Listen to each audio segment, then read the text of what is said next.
Sapien. Alright. Nice. Yeah. Are you guys from USA? Yeah, I'm from the USA. Oh, he's back in US. Which part in US, huh? I live in New York City. New York City. Oh, nice. I live in Boston. Last Saturday I was in New York in the Queens. I was in Queens. Alright, we gotta talk about something more interesting. Oh, why? What do you do there? You know, No, that's still boring. You gotta get way more philosophical and weird. can you pull up this? Cass is my phone. Cass is your phone? What? Yeah, Cass in the down is my phone. Can you pull up out? Cass, come up. Alright, man, you have your chance to be interesting. You failed. Does anyone else feel disappointed that the ceasefire between India and Pakistan is robbing the world of the opportunity of there being no more Pakistan? I mean, I don't like nuclear war, so I'm for a ceasefire starting. I don't think that Pakistan's worried about a nuclear war. They're worried about a nuclear what? Because they're dirty. I mean, have you ever seen Pakistani ingenuity? It's basically hit something in a dirty hole and still it's a It is interesting that they named one of their cities Islamabad. You'd think that they would have named it Islamabad, but they kind of took an L now. Yeah, I got told off for calling it Islamabang.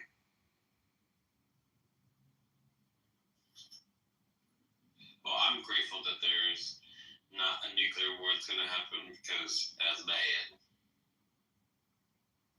I don't think that Pakistan has the capability to launch their antiquated nukes. Yeah. But I'm glad that I don't like to see cities incinerated.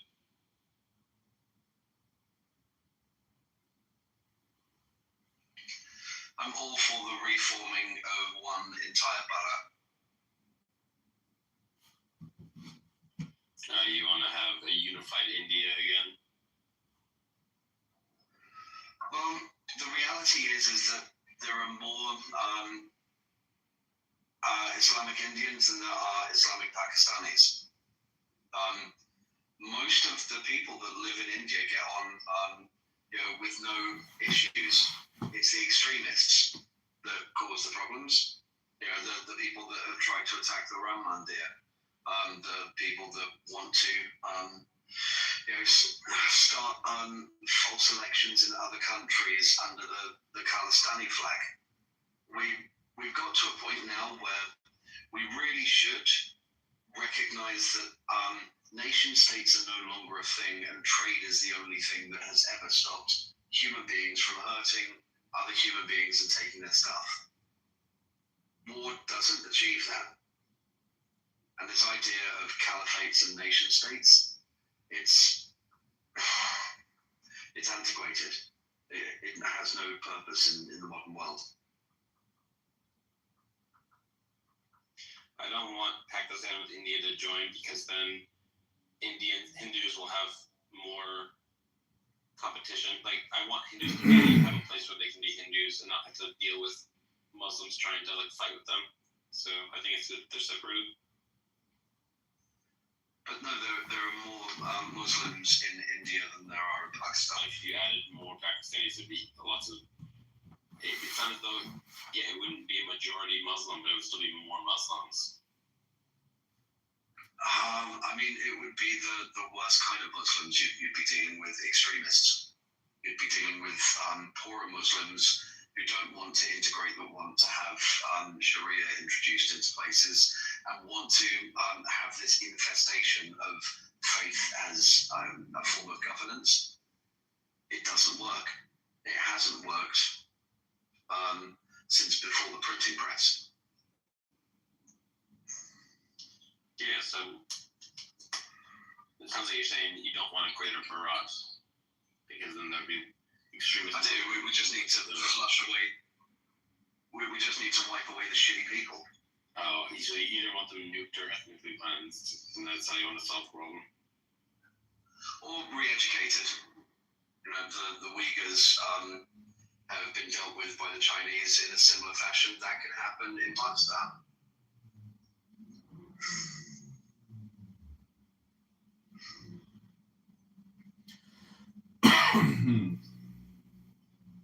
I mean, I'm all for educating Muslims out of their Islam, so I just don't want it to be as intense as all that.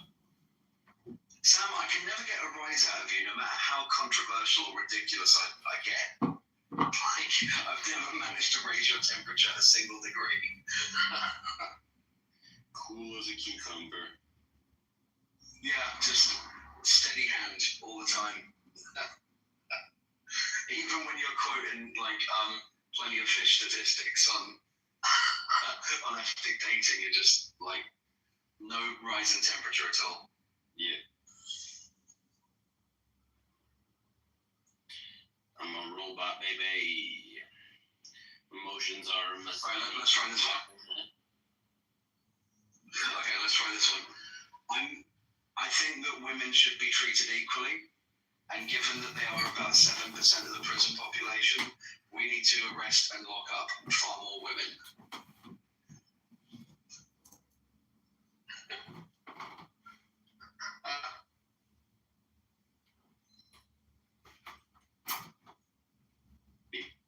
Look it up. I'm just kidding.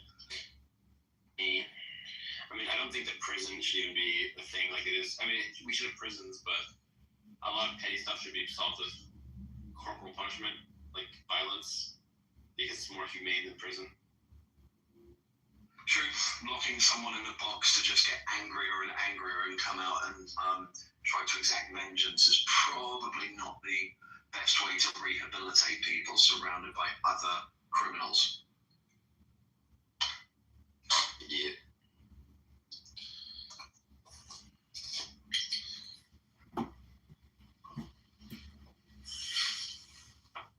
Oh shit, if I can't get a rise, I'll carry on wearing this PTR and just accuse random white people of using hard art in black spaces. That shit's hilarious. No one ever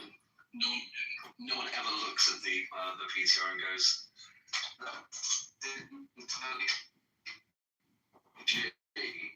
that's not even a bird.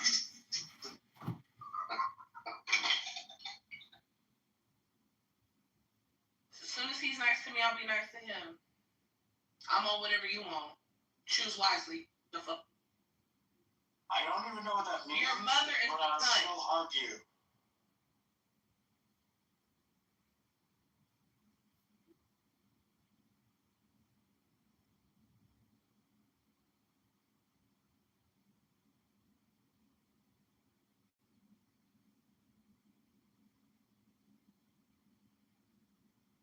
Okay, this is called Shut Up, Wilson.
So who can raise the dead?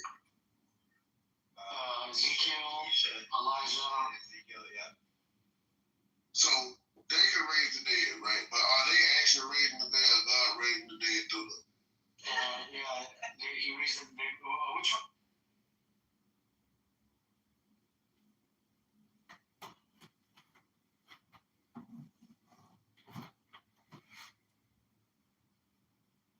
Harry! Harry, get your fat ass out of the couch. You're gonna vote for Trump today, Aaron. Get up, Harry. Come on, let's go. Let's go, Harry.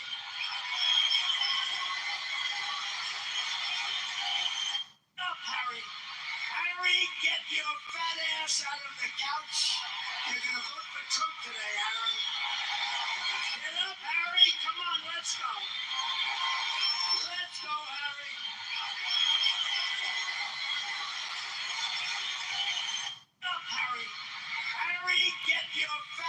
ass out of the couch. You're gonna vote for Trump today, Aaron. Get up, Harry. Come on, let's go. Well, is it a full moon tonight? It is indeed. Go out and look. Let me take a look.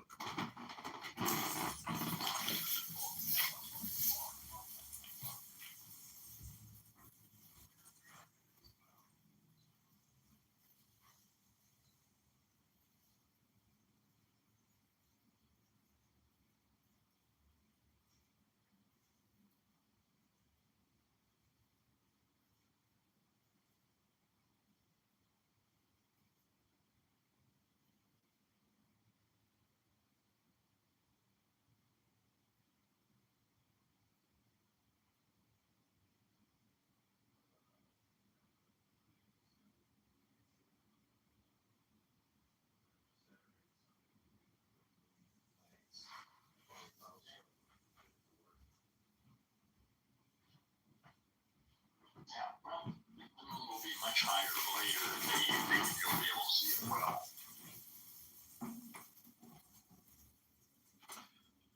So I have what's called a santur. Do you know what that is? It's an Iranian musical instrument. No. So it's I mean, a I've heard the name, but I don't know what it looks like. Is it a stringed instrument or what? yeah, it's got about 100 steel strings stretched across a triangle wooden board.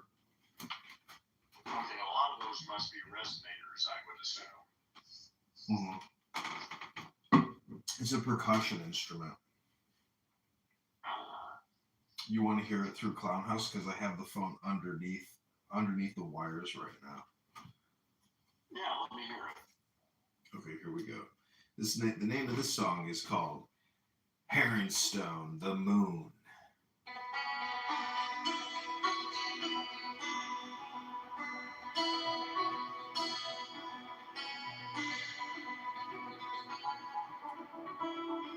It's like a dulcimer, isn't it? What's it? With hammers. Yeah, these are like little Yeah. wooden things with white tips. Yeah, it's like a dulcimer. Yeah, I got it. Yeah, it's fun. It's a very, you can put yourself into a deep state of trance with it. Well, there's lots of ways to put yourself into a deep state of trance. Well, That's one of them. what I like about it is it's like breaking the trance of Clownhouse hypnosis for me. So I don't really, I'd rather play music than go into these rooms and listen to these people talking about nothing. Well, why would you go into those rooms and listen to all those fucking brain damage language monkeys? That's a waste of your time. Exactly, but it's only through. So don't do it. I know, but through the music, I'm able to essentially get. I have no desire to listen to them because I would rather play music. No, there's no point in it. You shouldn't waste your time. You should be in this room or start your own damn room. Yeah, I start my own rooms a lot. But I know a lot of people on this app, and unfortunately, I have the tendency to go into their rooms and engage with them, and so setting up these musical instruments as a diversion tactic for my own dopamine addiction of this stupid app and what stupid people have to say. Yeah. How old are you? I'm curious. 42. Okay, well, it's about time you wake up, my friend. You don't quit wasting your time with a bunch of brain damage language monkeys listening to their whining about whatever shit they're whining about. It's toxic. It's damaging your own nervous system. I know. I use it as background, in between studies, like I'm reading a lot. So as I reset. Use music in the background. Yeah, that's true. Listen to music. But sometimes I think it's interesting to hear people because in a way it's like hyper-dynamic variable. And technically this app is an entertainment app, and I think it's it's essentially comedy. Well, no, it's whatever you make it. That's not what it is for me. I've made some friendships here, and I start my own rooms, and I talk to some interesting people. Not many, but some. enough to make it worth my while to come here and open up a room and have some interesting conversations a couple times a week. Although I'm here probably 10 hours a day, almost every day, but mostly I'm here doing other stuff. And there's nobody here but me. But I noticed you wandered in here, so. Yeah, I like your title about the moon because I think the lunar stuff is interesting, and it's important to I think stay in touch with the physical universe, to have a calendar that's in sync with the sun and the moon and Earth instead of Pope Gregory's idea of what a year is.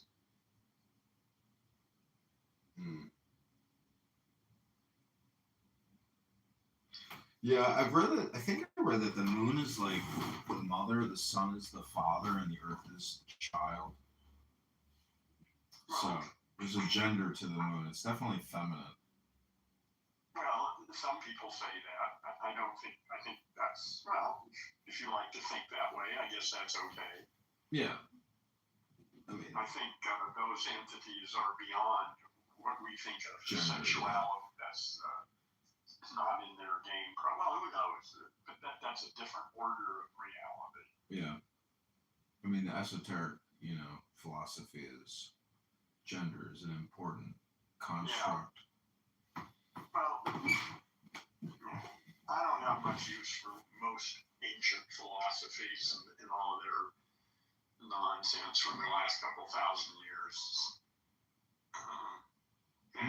I don't know. In terms of the communication game, I think if you know who Manly P. Hall is.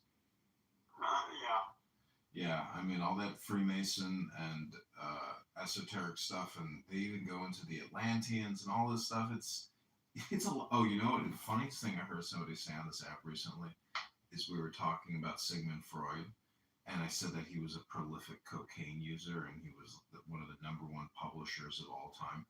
And this Egyptian guy on this app, he says that motherfucker, he was a spammer. He was spamming people. It was so funny because it's true. I mean, there's Sigmund Freud put out so much stuff. If you could just do the compression or the extract, you're like, holy crap! I mean, this is a whole life of publishing, and a lot of it is spam. Well, I'm not particularly fond of Freud, so I don't really know that much about him. Maybe I have. No, I don't think I've ever read any Freud. I read some stuff about him, but yeah, that was a long time ago. He was ahead of his time, a century ago.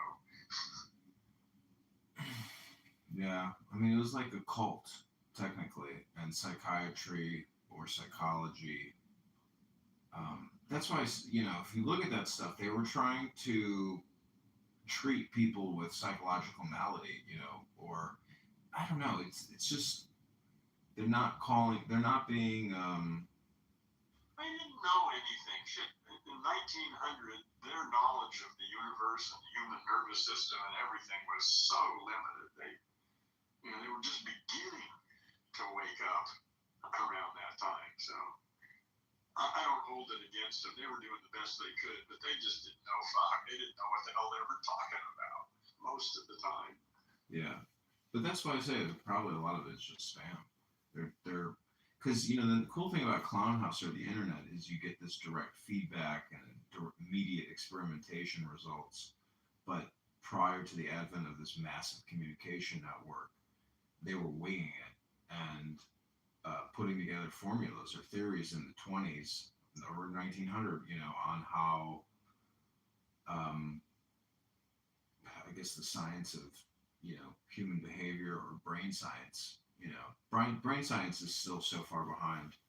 So. Oh yeah, it's beginning to get interesting now. I mean, things are really beginning to look interesting with AI assisting us to make sense out of all this stuff. This is an exciting time. There's this Twitter handle, X handle called Doge AI, and it automatically responds all over X to congressmen, to senators, and what they're posting, and it calls them out and does like a real time inversion of what they're saying and calls them out. It's amazing. I'm pretty sure Elon Musk set it up, but it's doing a lot of very critical, commentary, which is totally needed. But it's fully automated and at scale, so it's kind of interesting. Yeah. Yeah, these are interesting times. Yeah, everybody thought India and Pakistan was going to start a nuclear war. They may still do it. Who knows? Yeah, but I mean, I don't know. So much bluster, hot air, and but anyways, yeah. I mean, it's a new moon, so I'm happy to No, be it's a here. full moon. It's a full moon, but I mean, isn't it in a way kind of saying it's going to be a new moon, or it's Well, new? 2 more weeks, it'll be another new moon. Yeah. I mean, if it's a full moon, then that means it's the newest full moon. But Well, it's the current full moon. Yes. Yeah. do you Started. do you think they landed on the moon and drove a car around it and played golf and then flew back to the Pacific? I have no reason to doubt it. Really? I mean, the only reason I think it's possible is because if I just look at it with the binoculars, it's right there. You can even see the craters, so you're like, okay, it can't be that far. It seems Well, it's reasonable. 250,000 miles. It's a ways off. Yeah, 250,000 miles still seems doable in a hypersonic rocket jet. I mean, Well, it is doable. We've been there.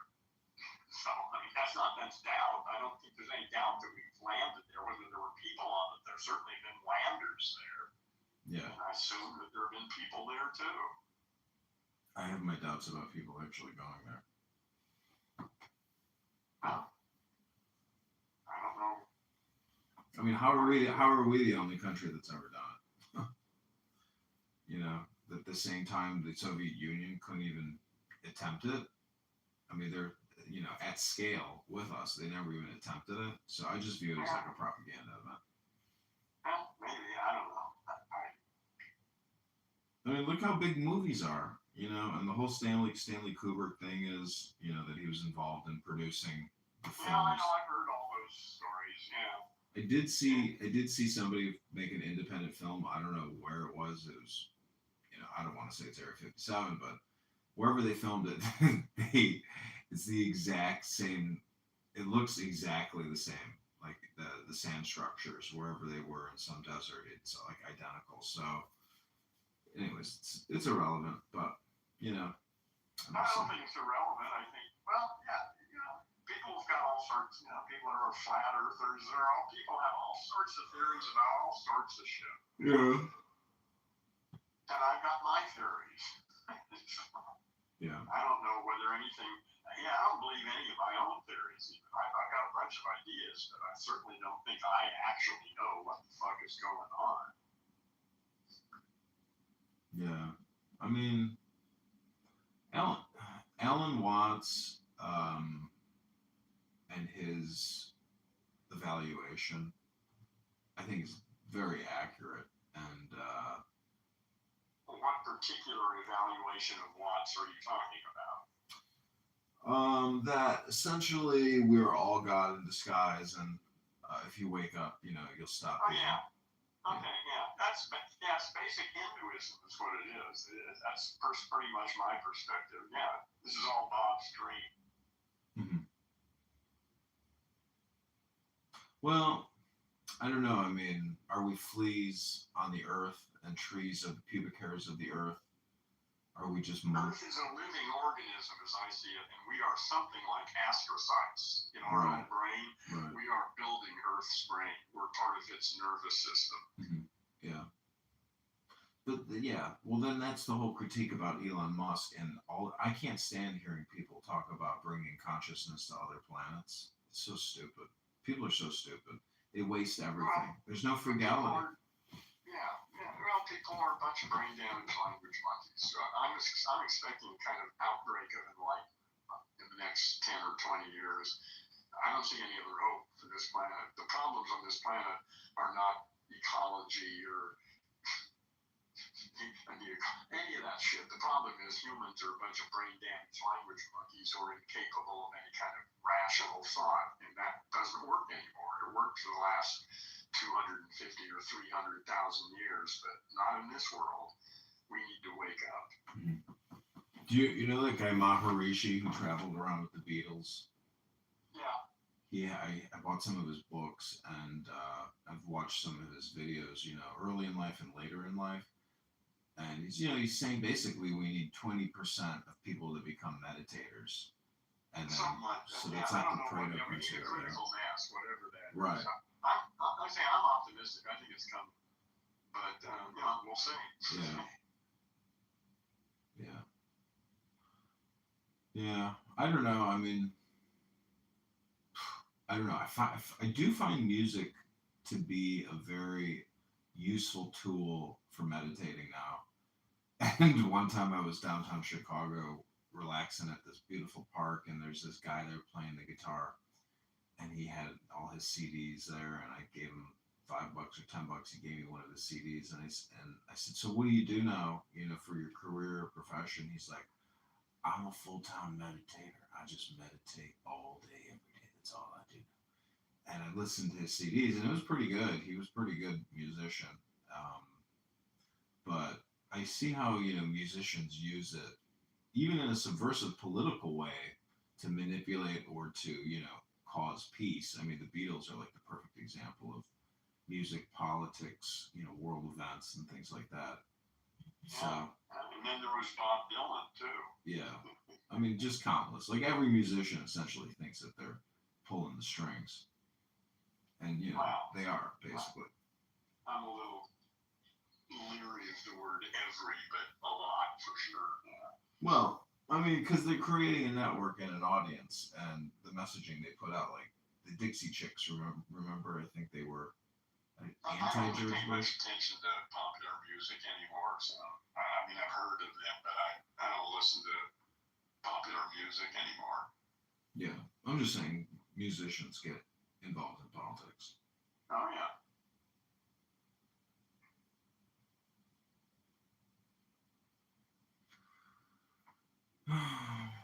But I've been doing a lot of yoga, and not having pain in your body is like step one. And I can't believe people don't even get to step one. It's like, have you heard about this thing called breathing and stretching? And you don't have to even stand to do it. You can literally just use the gravity of the earth to give you the chiropractic adjustments that you need. And I'm just like, how do people not do this every day? It's just I've been doing yoga for more than 45 years now, maybe 50 years. I've been doing yoga most of my life. A good part of it, anyway. Yeah, that's fundamental for me. Yeah.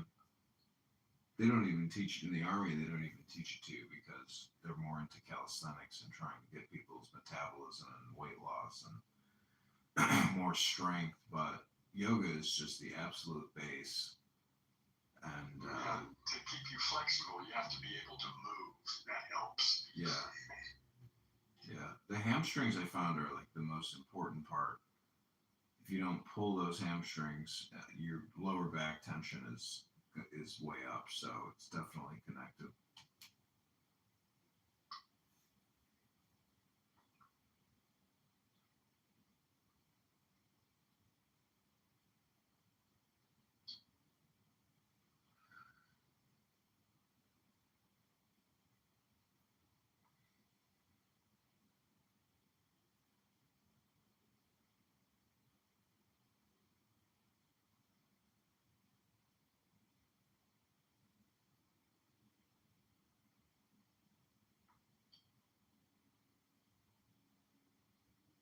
So do you find yourself letting go of things, like daily or weekly or monthly?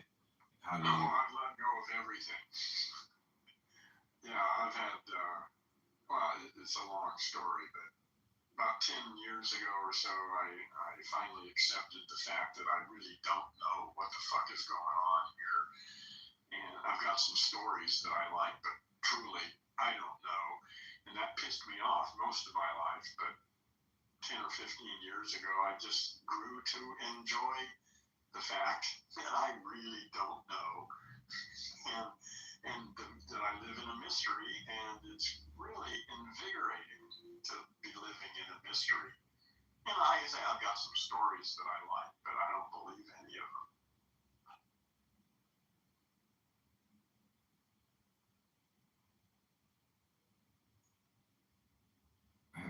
I was reading Rumi today. Have you ever read Rumi, the Persian poet, the Sufi mystic? Yeah, somewhere. I mean, I've read some of his stuff. Not a lot of it, but I mean, I know who he is. I've read some of his stuff. Yeah. Mm-hmm. Yeah, it's basically what Alan Watts says is, know thyself. Know the universe, basically. Yeah. Well, my sense is I don't know myself, and I don't know the universe, and that's okay. Well, I mean, see, even what did you say we are like in our human brains in terms of the parasites on the earth? Oh, we're like astrocytes in the brain, in our own brain. I mean, that's just an analogy. I mean, it's just, Okay, so I guess it all comes down to metaphysics. I mean, what's your analysis of the metaphysics situation in terms of? I see metaphysics as a form of linguistic pathology. I prefer epistemology to metaphysics. Metaphysics is a sickness. No, I just mean in the sense of energy and matter, meaning that we are energy. Well, I say I don't know what we are. You can make up any fucking story you want. We're matter, we're energy, we're spirit, I don't know. Everybody's got a story. No, I mean, we're definitely more matter than we are spirit. I mean, spirit would be the. I don't even know what either of those words mean. Matter meaning we're substance, we're something. Yeah. But that's hardly helpful.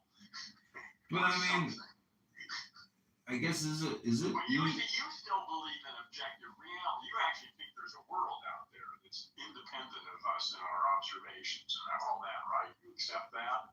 No, I mean, I guess you would say that the all or the one is that's how you are God, meaning that's that extension of the all or the totality of infinity is you are a part of that. So I'm saying, there is no, like Alan Watts says, there is no differentiation or there is no diversity. It's one giant simulation going in all directions, inside, outside, forever and ever. Yeah, and that's a story in the Right. domain of language, and it's not a bad story. I use it, but I certainly don't believe that is the truth. That's just a story. Again, it's not a bad story. But doesn't it logically make sense? Who cares whether it's logical or not? That doesn't have anything to do with anything. My experience sure as hell isn't logical. My stories are logical. Well, how's your experience not logical? Because part of enlightenment is knowing that everything that's ever happened to you. Are you enlightened? I'm just asking a question, meaning that. Okay, but you're throwing out. You're saying enlightenment is this or enlightenment is that. I don't know what the fuck enlightenment is. I've heard a lot of people talk about it. Well, I'm giving you my comprehension. I mean, that's it. Oh, okay. So, that's not what enlightenment is. That's a general idea of what that word refers to. Sure. Okay. All right. Well, that's very different than telling me what enlightenment is. Well, what was I even trying to say? Was that I don't know. well, I don't know. Silence, breathing, being in the now. You're lucky if you have peace because Yeah. it's just, you can get stuck in the rat race and never escape. When people get caught up in their stories, they're totally entranced by the voice in their head and all their stories about this and that and everything else that's going on, and they're totally locked into their stories. Mm-hmm. Yeah, what I really find annoying is people who do project their stories, which is essentially propaganda. If you were to meet them in the flesh, they still wouldn't drop their bullshit propaganda. They would just continue to they would continue to project it as if. Because they're entranced by the voice in their head. They're not even thinking. It's just, we are all large language models. That's what's going on. You got a neural net crinkled up inside your skull, and you were trained, well, you're still being trained, but you were trained for the first 5 or 6 years by your parents and the television set. We are large language models, period. So if you, I know you're an educator. So how would you, if you had, $100 million or an infinite amount of money, and you had 10 students, and you had 10 days or even 10 hours to run them through your curriculum, like how do you think you would do it? I'm developing that curriculum right now. I plan to launch a course sometime this year. Mhm. And the primary intention of the course is to break the identification with the voice in the head. Most people are under the spell of the voice in their head. They think the voice in their head is something I is doing, and they believe everything they hear it say. But in fact, the voice in your head is just being created by your neural net and its training. And I is the observer of that process, not the instigator of that process. So my course is, I expect I'll launch it sometime this year. I hope. How is the observer and the instigator differentiated though? Well, the voice in your head is not something you are doing. It's something happening to you. You don't have time to sit there and choose what words you're going to use. What I'm saying right now, it just comes out. I'm not picking words or thinking about what I'm going to say. This just happens. And it happens because my neural net has been trained to do it. And I've reprogrammed my own language machine significantly, so it doesn't operate like most people's does. But it's still just a neural net running its scripts. Right. Well, that's like when Alan Watts says, the meaning of life is not an explanation; it's an experience. But I mean, then you can just hit a bell, meaning that when you shut up and you go silent and you meditate, you realize 99.9% of everything we think and say is totally irrelevant to Right. to what's going That's on. why meditation is a crucial part of the course I'm going to teach. I'm not going to call it meditation. I'll come up with some other name for it. But sitting quietly and observing the voice in your head is a fundamental aspect of the process that I'm going to be using. Right. So it's basically therapeutic in nature, or I guess therapeutic goal or objective. I mean, when I play music in the morning for 50 minutes, I can have so many thoughts throughout those 50 minutes of so many memories, that are embedded in my brain. A lot of women, a lot of, career experiences, etc. And you sit there and, you just, the thoughts arise and they just pass. There's no real there's a lot of emotions happening while I'm having the thoughts, but it's, I feel like, I don't know how people don't experience that in terms of like processing or, meaning that you're in the now, but even in the now, your mind in the background is still running a script of all your experiences automatically. But I feel like the brain does it in order to kind of process it to bring you back into the now. Yeah, I don't know. It's like an observation. I don't have answers for all these things. Like I say, my language machine works pretty well nowadays. It doesn't cause me any trouble anyway. And it's mostly because I'm not identified with it. I listen to it. Sometimes it's a wonderful tool to have. It's very useful. Other times it's just toxic as hell. But I usually catch it within a couple of seconds if it's doing something really stupid. And so that makes my life much simpler.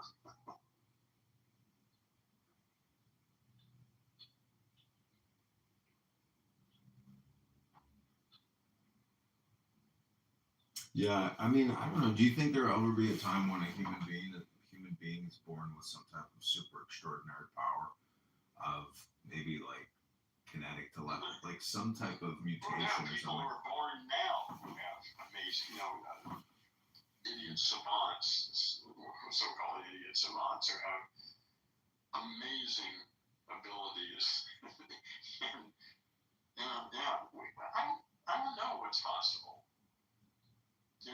I suspect it's way beyond anything I could conceive of. Yeah, I don't know. It'd be like a new species. I'm just thinking about that movie Dune, where Paul Atreides, the Mahdi. I don't know. The whole thing deals with liberation. So the liberation theologists. That's the song that never ends. And I don't know, in the book, the New Testament, John is Jah, which is the nature to liberate. So it's kind of interesting how the song that never ends, or what brain damaged language monkeys are doing, is just constantly playing the same liberation record, different tunes, but Well, we've been running the same operating system for the last couple 100,000 years, and it worked. It got us here, but it ain't going to get us any further. It's like we're all operating on MS-DOS instead of some modern operating system, and that's relatively easy to change. I expect to see that happen in the next 20 years. have you ever seen the movie THX 1138? It was George. Oh, sure. Oh, yeah, George Lucas's first big film, yeah. So it was an underground society that had everybody was on a daily medication routine to make Yeah, basically. I know the movie. I know the movie well. But what they're trying to achieve was they're trying to make people into essentially automatons or mannequins in a way by using the medication to eliminate feelings. And so, well, then what would be the solution now then? Because that seems to be what we're doing, but it doesn't really seem to be working. Well, my sense is people are beginning. I think this time is right. I think it's inevitable. I think Earth is waking up. This is what's happening on this planet is not anything we are doing. Earth is in the midst of some sort of transformation of itself, and we're involved in this as embedded subsystems. And so I'm assuming that it's happening because it's time for it to happen. Just like caterpillar is going on being a nice little caterpillar, and all of a sudden it builds a cocoon and turns itself into a butterfly. I think that's what's happening on Earth right now. Well, Earth is a word or a name. I saw on this Copernicus map, they didn't call it Earth, they call it Terra, La Tierra, or like soil. Yeah. But I mean, when you look at the word Earth and you see the word ear, today I was thinking about how technically listening and seeing, it's the same thing, because it's all going to one place, which is your central cortex or your brain. So what you're listening to is really what you're looking at. I don't know. Because it's going in the same place. So It's not going in the same place. The brain has got a lot of different places in there. Things go to your occipital lobes are way in the back.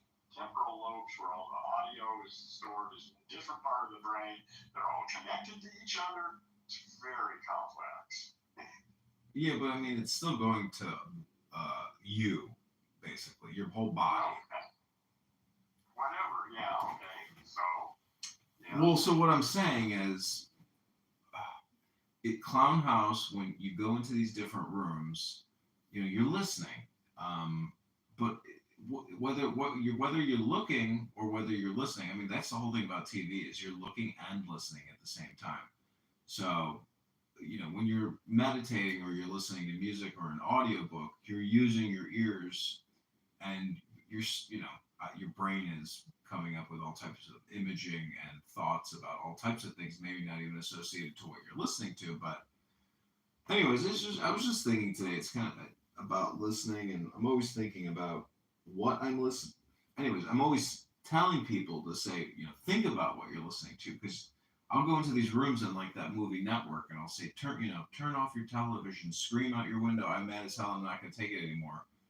Meaning that this app is like a mind virus of all these these broken language monkey generators who are just self-hypnotizing and then getting hypnotized by other people's communications. So and a small number of them are beginning to notice all of this. It should seem, but see, that's the thing, is even if you notice it, people still want to indulge in it. It's not everybody. Some people notice it and begin to decide that they don't want anything to do with this shit anymore and try to find some other way. Mm-hmm. Yeah, I think you have a good. Some people do that, but some people, and a growing number of people, are, I think, reaching that conclusion.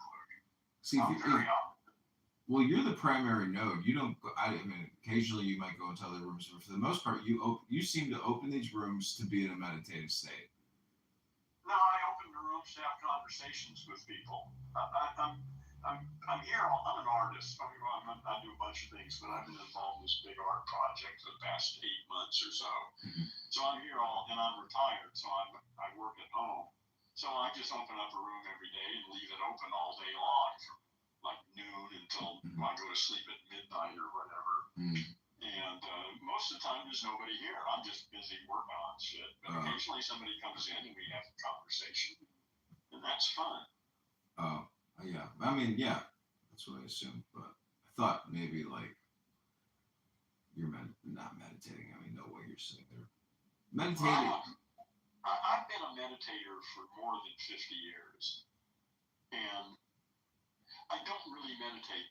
I mean, I very seldom actually sit, in a lotus and do an actual mantra meditation. I may do that once or twice a year now. But I'm a hermit. I live alone with my dogs. My life is very quiet. My language machine is pretty much under control. And so it's a fundamental part of my development. But it's not anything it's just so much a part of me that I don't have a need to sit and meditate anymore. Yeah, I don't do the mantras all the time, but I'm doing the music, and then when I do yoga, that to me is the meditation too, because all the breathing. I do a lot of breathing during the yoga, and well, you do a lot of breathing all day long. But like forced, I'll do hyperventilation. No, I understand. Yeah, listen, I've been doing yoga also for like 40 years, so I know what you're talking about. Do you do Kegel, like kind of Kegeling when you do your yoga? Because I've heard that the Kegeling, meaning like you flex your genitals. Because I've heard that like if you flex your genitals, it's even connected to your brain, so it's like acting as like. I'm just, for me, yoga is just about keeping my body flexible and bendable and workable. Yeah. Right. Yeah. It's flexibility and strength. See, the spirit aspect could be like the prana or the breathing, but it's just like life force. Alan Watts uses the word force a lot. I think he was talking about Wu Wei or the art of non-action, but how to cultivate force, whether that's will or some other type of. I mean, there's a lot of different varieties of force, but the term force is used. Alan Watts several times. Are you aware of my relationship with Alan Watts? Or are you bringing it up because of that, or is it because he's been an important influence on your life? Yeah, I mean, I know you said he woke you up, but I've been listening to him. Yeah, because I didn't know whether you knew about that or not. Okay. Yeah. What was the moment when Watts woke you up? Well, it's kind of a long story, but I ended up, one of his books dropped into my life out of nowhere, and I was not a reader. Anyway, it's a weird set of circumstances that put Alan Watts into my life. And anyway, one of his books came into my life, and for some silly reason, I tried reading it. Was it the book? I never recovered. It was the book. No, that's my favorite one. The book that did it to me was called The Supreme Identity. It was a book he wrote in 1950. I've been rereading it just in the past week or so, and it's just boring. I don't know how the hell that book. I couldn't even get through it. This is like the third time I've tried rereading it, I was trying to find the place. I was sitting there on my bed reading that book, and all of a sudden I put the book down. Something I had just read totally destroyed my whole life. I just had this blinding realization in a matter of 2 seconds that I didn't have a clue who the fuck I was, what I'm doing here, what the world is, what I can do, what I can't do. I just had this blinding realization that everything I knew was just some story I'd been sold. And I never recovered from that. That was when I was 21. And that totally changed my life. Up until that moment, I was interested in girls and television and marijuana and cars. and that was it. And then Alan Watts fell into my life, and I never recovered.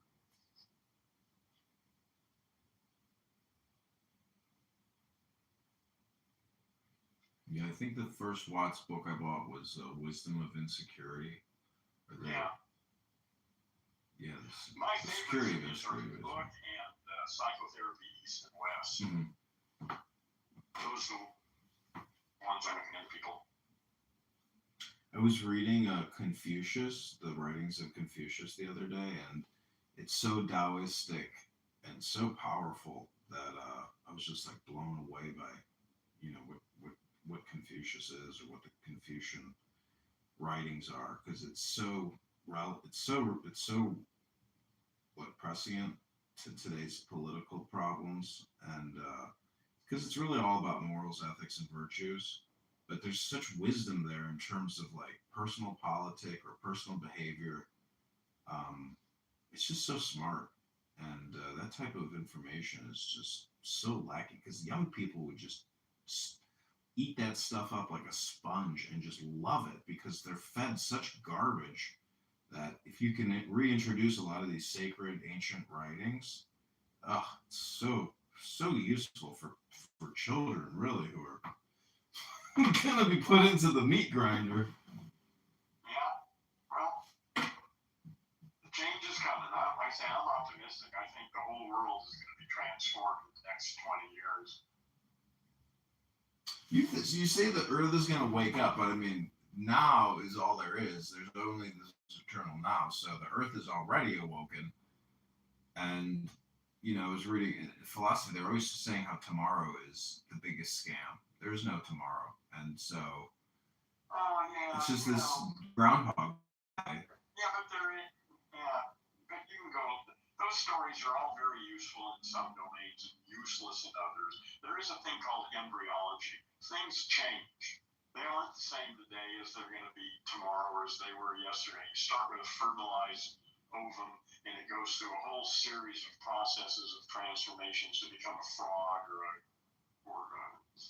an elephant or a human or a tree or whatever.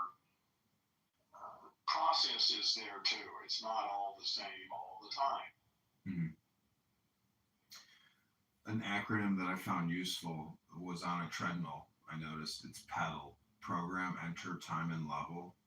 So those four variables seem to be essentially what everybody's kind of doing. People are choosing their program.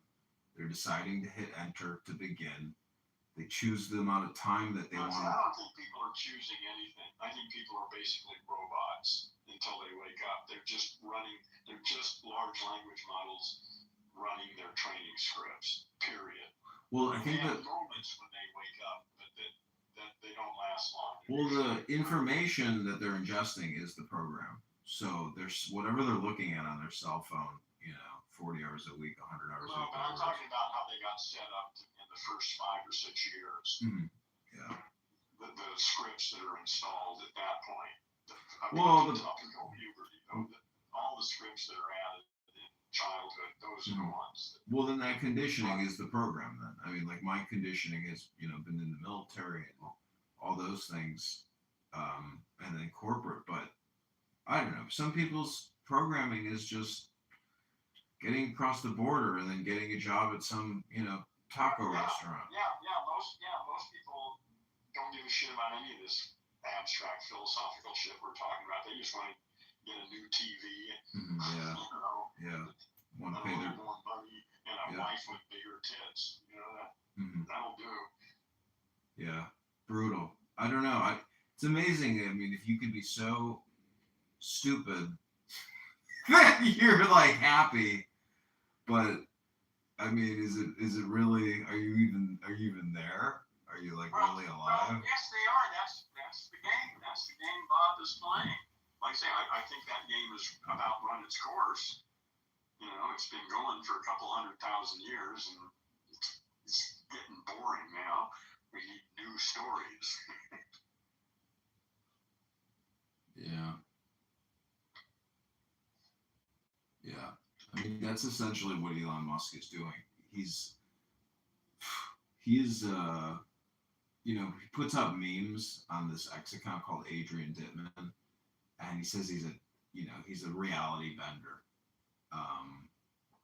And in so many ways, nobody knows the future. Meaning, like, you never know when disaster's gonna strike. No, we don't know. The sun could blow up in the next 5 minutes, and we wouldn't even know about it for another 8. So. Right. Well, what I'm saying is that people are so intimately and extraordinarily involved in communication now because of these cell phones and these platforms that that the propaganda is no longer being identified as propaganda or programming or mind control or conditioning. It's just given that people are going to project, and a lot of it is just business communication. But it gives people credibility where there really shouldn't be much credibility with regards to what they're projecting, especially with regards to war. I mean, whatever they're doing in Ukraine and Russia, and how they're just creating perpetual war, and it's fucking horrible. I mean, that Zelensky and what he's doing to the people in Ukraine, and why they can't why they can't negotiate a peace settlement, and they just have to continually keep this game going with Russia. Zelensky is keeping it going, not Russia. No, I'm saying, well, it's for both of them, really. I mean, they're both doing who invaded who? Yeah, Russia invaded Ukraine, but what I'm saying is, when you see Zelensky with Macron and Starmer from UK, Yeah. you just realize that it's a chessboard, and all these other people are sticking their beaks into this situation, and they're inflaming it. They're gaslighting it and expanding it and keeping it, perpetually going. And Russia is in the same menage a trois with China and other countries. I just don't concern myself at that level. There's nothing I can do about that. I don't know really what's going on and what motivates Putin or Zelensky or Trump or anybody else for that matter. I'm just focusing on my own work. No, I know. I mean, the thing is, I really thoroughly believe that if you improve yourself, you improve the world. And absolutely. Yeah. Every person who's more awake than they were yesterday, that moves us closer to a better world. Yeah. Yeah. I don't know. You just see these people in high government, in the media, and you're just, once you become a real person, you're just like, damn, there's a lot of fucking horrible pieces of shit in this world that they're really chaos agents, and they're joking and hugging, and it's like, when do these people go away? Where are the real people? Where are the real leaders, of basically ethical, virtue, moral people in high government that are able to communicate? We have to get beyond the whole fucking idea of leaders. I don't need a fucking leader. I need to be awake and conscious and responsible for my actions, and so does the majority of humans. Humans have to wake the fuck up, and that's the only thing that's going to save us. It's time for humans to wake the fuck up and become responsible, thinking, conscious entities instead of a bunch of brain-damaged language monkeys. At least that's my story. Well, I mean, if you look at, just policing and how long that's been going on in human history, I mean, the predation of the policing, but also the criminals themselves who are predating. It's like, damn, I mean. Our whole entire civilization, we are at the end of a civilization and the beginning of the first global, high-tech, enlightened civilization on this planet. Nothing like this has ever existed before. It's a new era of Earth that is emerging here. The old order is bullshit. It's going to disintegrate just like the caterpillar disintegrates and it's gone, and the butterfly won't be there. That's the way I see what's happening right now. And maybe I'm crazy. I don't know whether that's true or not, but I like that story and I'm sticking with it.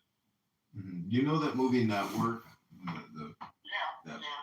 when he gives that speech in the Yeah. boardroom and he says all desires satiated, you know, whatever that quote is. But I mean, I'm not, you know, yeah, basically, I mean, see, utopian type of thinking about peace. I mean, and then there's still death, you know, and then you may never, not that you're never going to come back, but it's just like irrelevant. I mean, it's, I don't know, just figuring out how to really not be angry all the time. Yeah, just to be at peace with yourself. But again, our very definition of self is fucked up. And that's a whole other issue is what people think an I actually is. Again, we are just deeply entranced in ancient, stupid ideas that go back a couple 100,000 years that worked back then. I mean, they were great, you know? Our ancestors 300, 400, 500,000 years ago were clever people. They had language, they talked, they planned hunting expeditions, they did all sorts of shit. They, you know, and they had a language that worked in that environment, but we're still stuck with that language now, and that's not the world we live in anymore. So it's time to upgrade. That's it, and it's relatively easy to do. But people, it's hard to even grasp the concept for most people, you know, that they have an operating system that's 300,000 years out of date. Well, I had a Chipotle chicken bowl for lunch today, and it was only about $12, and you know that totally satiated me. And so it's kind of crazy that people will go, you know, through so much work, even long journeys. Like imagine being on a ship in the year 1850, going across the ocean just to have enough to eat a meal. So it's like until we, the humans of this planet, can be satisfied with one good meal a day, and then everything else is kind of bullshit. Because Well, again, we need to wake up. Yeah, I mean, that's part of it. That's not all. For me, the main thing is breaking the identification with the voice in the head. That's it. I mean, that's the only thing I'm concerned with. There are a lot of other things that need to happen too. But for me, it's about breaking the identification with the voice in the head and beginning to listen to it and program it rather than just obey it.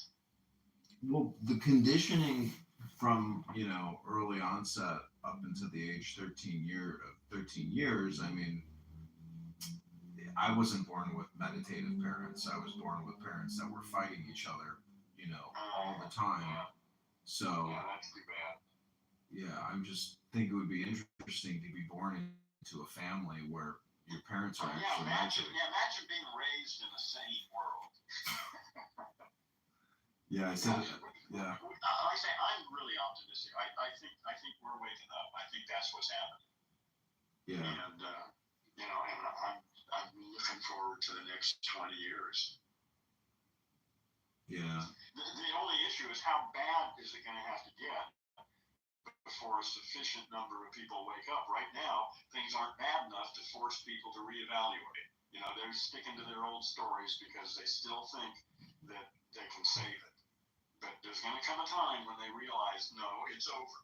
The old order is on its way out, and I'm going to either have to come up with some better stories or double down on the old stories. And I think we're approaching that time.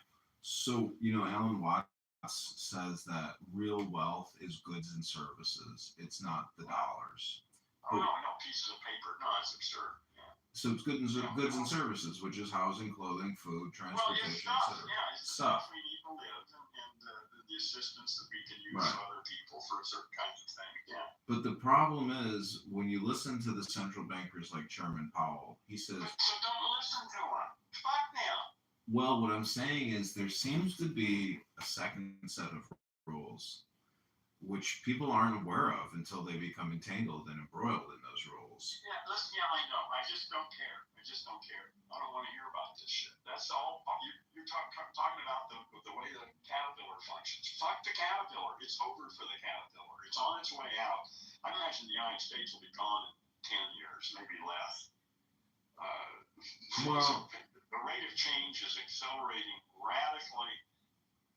What if the people making that projection are unaware of the unity between the left hand and the right hand, meaning that they're so unaware and so stupid that they don't even know what they're saying because they think that they're separate and that they're independent, Yeah, but there's no separation. Why are you telling me this? Who cares? Why are we talking about them?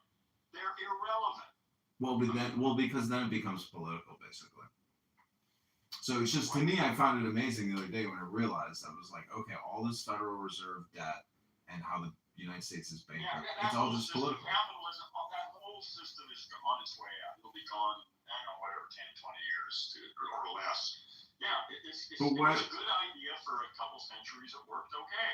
And why do you think the United States will dissolve, though, or no longer be a functioning, nation state? Oh, I think it's the end of the nation states. I think nation states were a phase of Earth's development. We're headed into the first global civilization. There's never been anything like it on this planet. That's where we are. A global civilization. We are all Earthlings. Most of my friends now, people I talk to, are from all over this planet. Most of them speak English as a second, well, not most of them, but a lot of them speak English as a second language. We are Earthlings. Fuck America, fuck Russia and China and the rest of those stupid ideas. We are Earthlings. I am an Earthling anyway. And I think that's what's happening. Earth is waking up. Well, yeah, that means the people, the people are waking up, essentially. Well, yeah, it's just the beginning. It's the early part, but I'm assuming it's going to be an exponential explosion.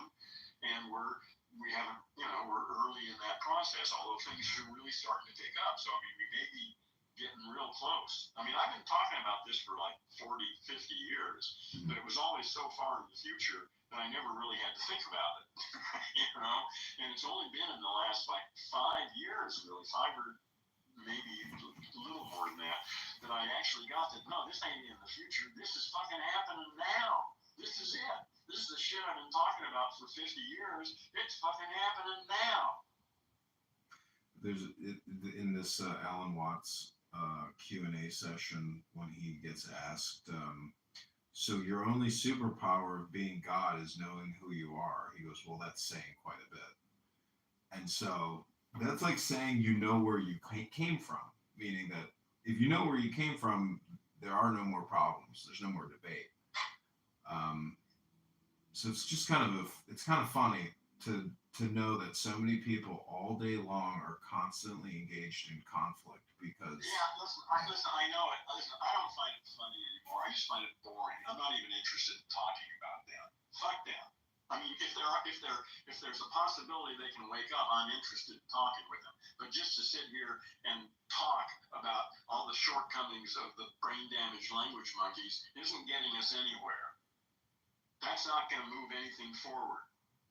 Well, I think if you wanted to, like, the Bodhisattva comes back to help the brain-damaged language monkeys, and I think it only really takes 50 minutes at this point to essentially course correct people who have been so hyper-conditioned. Everybody's different. Everyone's, some people are right on the edge and a word will push them over. Other people are deeply entrenched in their old ideas and are never going to change. And everyone else is somewhere in between. Yeah. You just have to pay attention to who you're talking to and evaluate the situation and decide whether or not it's worth your time talking to them. Whether you think there's actually some little dent you can put in there or something that'll be worth your time. My sense is fewer and fewer times do I find it worth my time to talk to most of these people because I don't think they're interested. I don't think they have any awareness of it, and I think they're committed to their old stories right now. Maybe they'll change in a couple of years, but right now it's a waste of time to talk to them. So I'm always looking for people who are open enough to be worth talking to. But what if the people not worth talking to are an essential component of, you know? Well, it'll work out. Whatever happens, like I say, I'm trusting that Earth is a healthy organism undergoing a sort of metamorphosis. I'm assuming it's healthy and that this will work out. This is the way it works. Yeah. I mean, birth and metamorphosis are messy processes, but they work. And that's just, again, I have no proof of any of this. It's just the best story I can come up with. I'm assuming Earth is a healthy organism undergoing a kind of metamorphosis. It's the best analogy I can come up with. And if I'm going to assume that, then I'm going to operate on that as my set of values. Do you believe in reincarnation? No, I don't believe anything. Belief itself is the great sin. I operate on conscious assumptions. And I assume there's only one. I mean, again, this is just my story. I don't use the word God. I call it Bob. And Bob is dreaming, and Bob is Bob looking through your eyes, and Bob looking through my eyes, and my dog's eyes, and through Trump's eyes, and Zelensky's and Putin's eyes, and it's all Bob playing his universe, whatever the fuck he's up to. But I have no idea about that. Well, that's like saying Bob is essentially Windows software, you know? I mean, it's the primary operating system then of all conscious. Well, that's one way to talk about it. Yeah. Well, yeah, I think I said it. I don't think there's any other way to say it. What I said is the words I use, and if you want to change the words, then you're going to say something different, which is fine. I don't care. But I chose the words I chose because I think those are the best way to formulate this idea. Yeah. But I mean, again, but that doesn't mean that my idea is the one right idea. It's just the best idea I can come up with. But doesn't that still mean, though, that Bob is internally conflicted with Bob? I don't have any idea. I don't speak about Bob. That's ridiculous. How the fuck would I know anything about what Bob? Well, I mean, meaning that, like, why can't Bob get his act together and essentially? Well, since Bob's act isn't together, is there something wrong with a caterpillar? Well, I guess the goal is always this deceptive, delusional, utopian ideal. No, that's not always the goal. That's just a way of thinking about it right now. It's kind of a useful way of thinking about it right now. That's all that is. It's just a couple of sentences in English.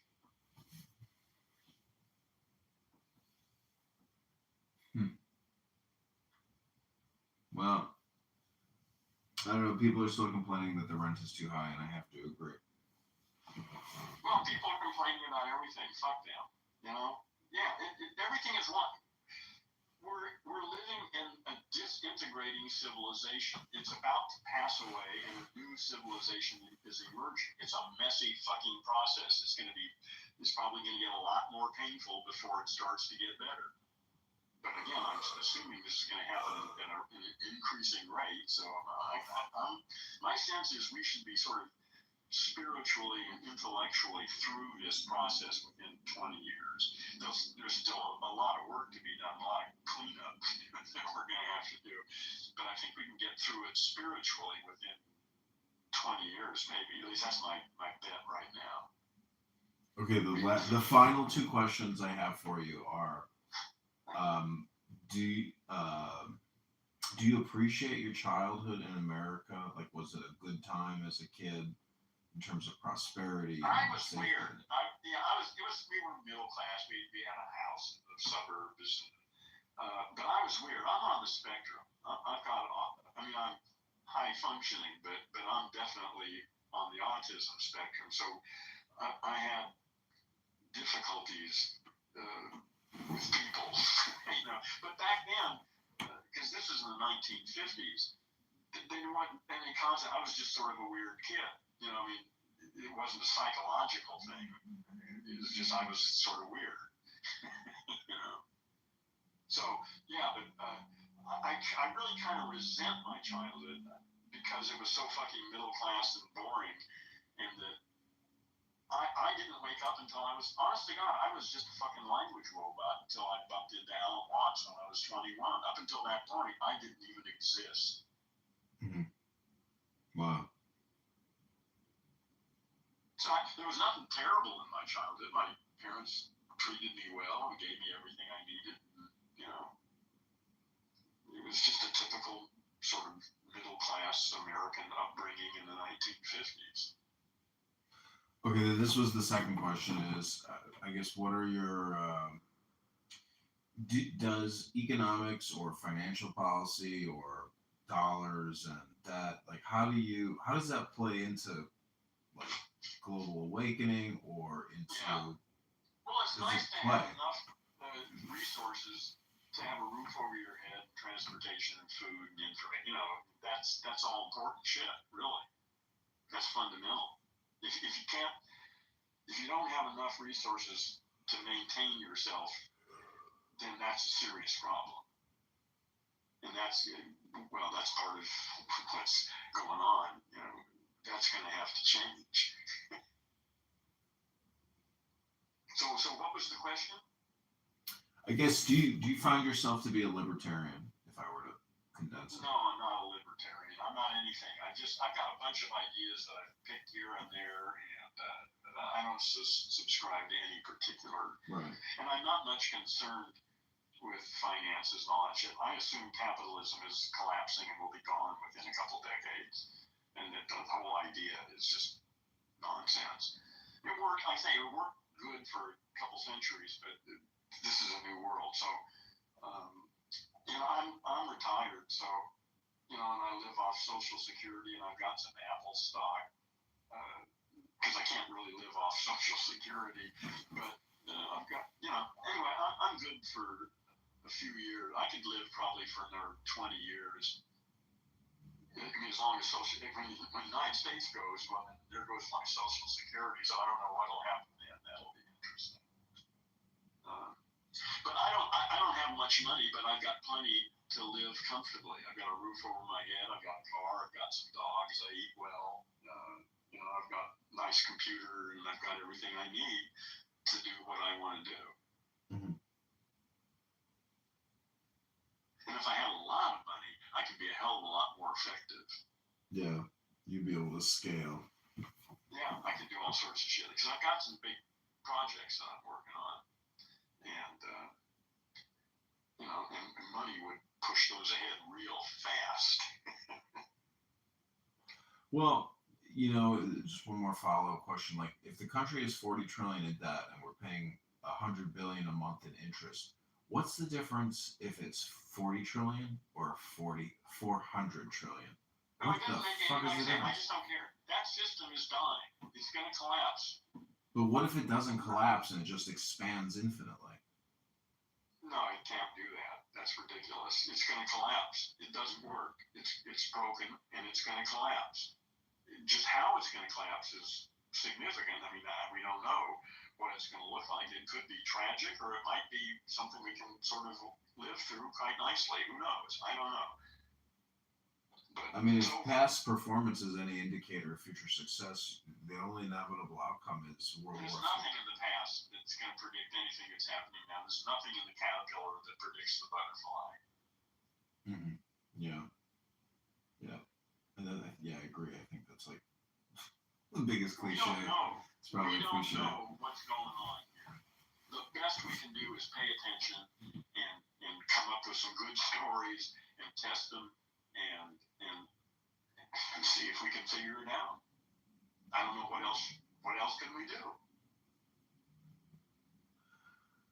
Nothing. I mean, all you can do is join the dance and let the dancers, let the partners find themselves.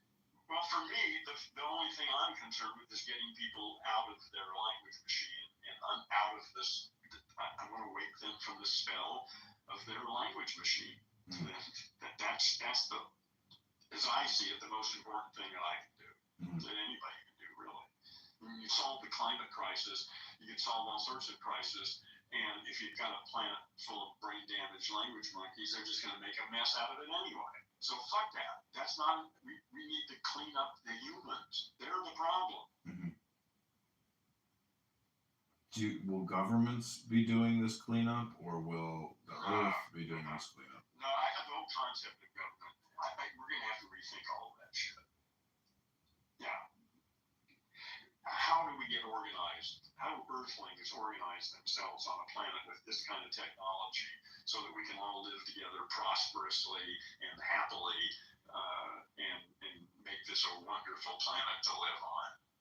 See, the platform's silo though, so it theoretically all of these networks, Meta, Google, etc., should be liberating the people, but in fact they're acting like prisons and they're siloing. So there's no real organizational effort on behalf of the ants, we the people, to essentially try to liberate ourselves from, Well, but there are individuals who are waking up, and they are in all walks of life, here and there, poor people, rich people, and well, if you talk to a woke politician who is enlightened, whatever that is.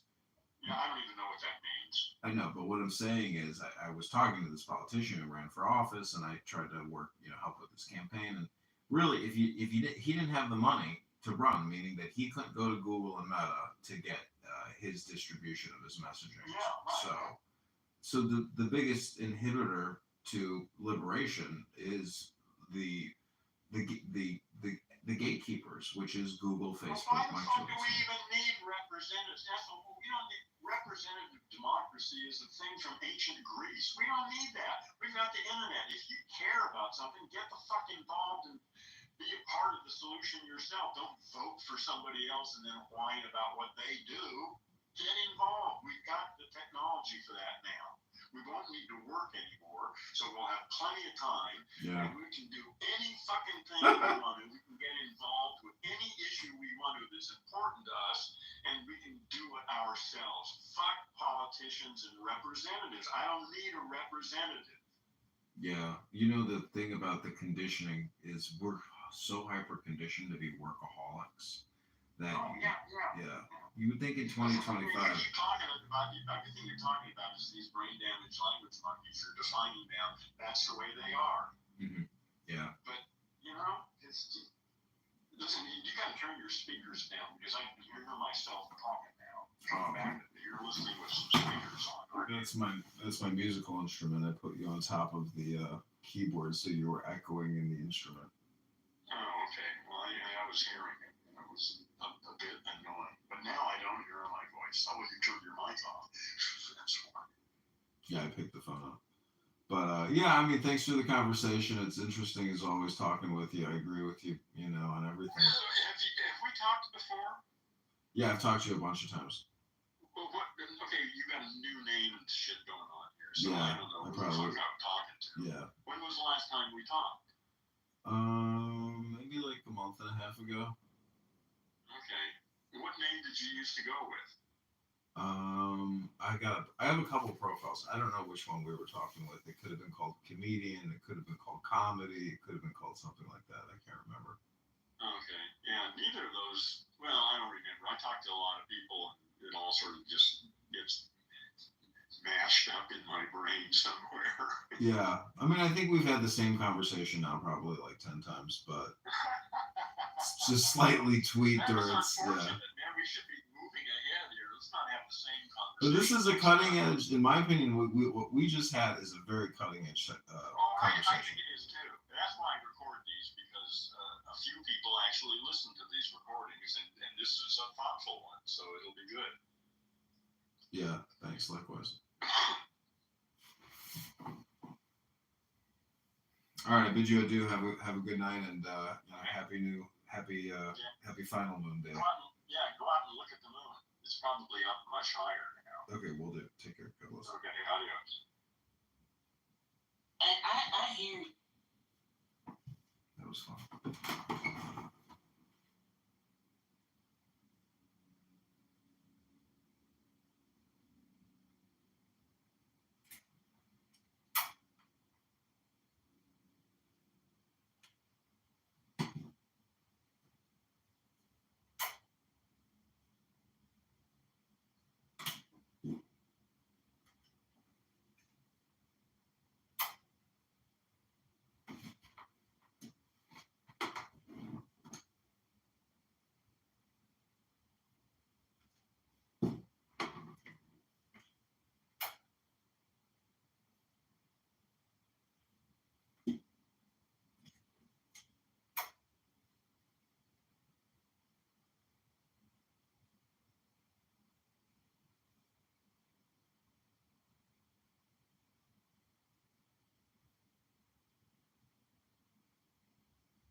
Just it should be.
Oh, I should be out at my house working on some rental show, working from home, gym, and going to the battle ethics.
was great.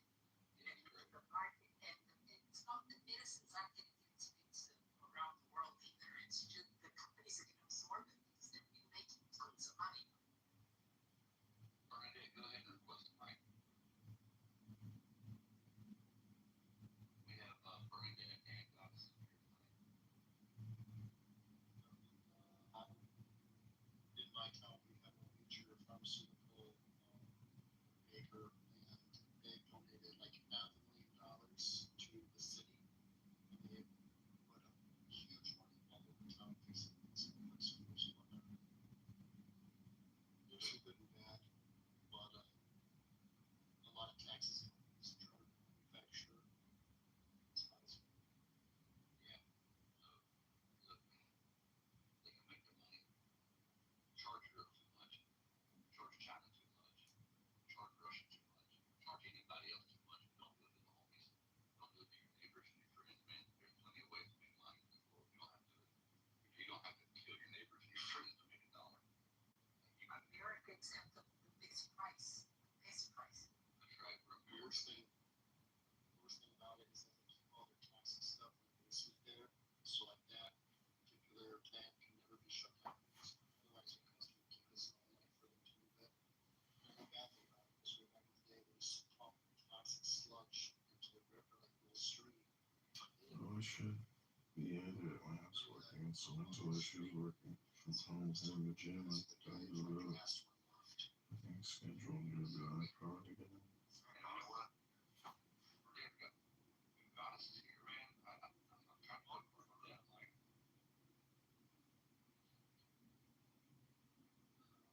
Hello, everybody. Hello, Marcus. Hello.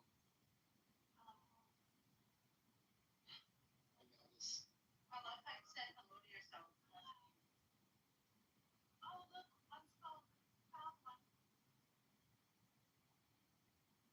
I feel like this is like that one Bruce Lee movie at the beginning where he goes out and praying mantis.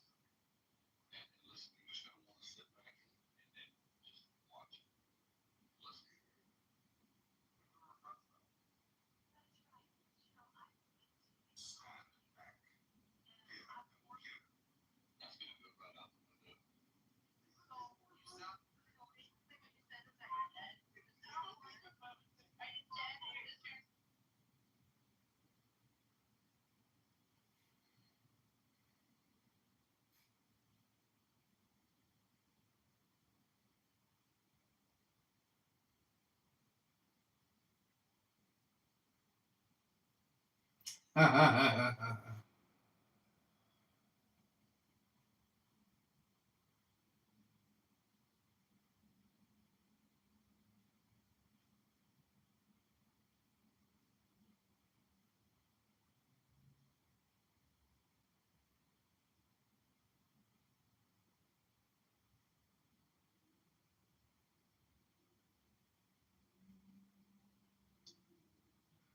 Oh, I should be in there at my house while working. So until she was working in the gym, it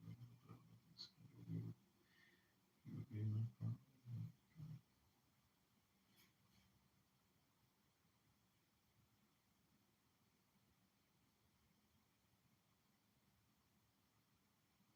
I don't know if you've seen in the United States big protests on college campuses and growing anti-Semitism. What would you say about how to change that? All ideology is bad.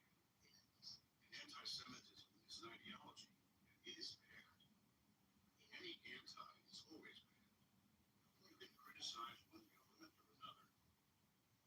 The government of Israel, the Palestinian government. You can criticize all you want, but not anti-people. Neither anti-Palestinian or anti-Semitic. I know you call for peace. You have called for a ceasefire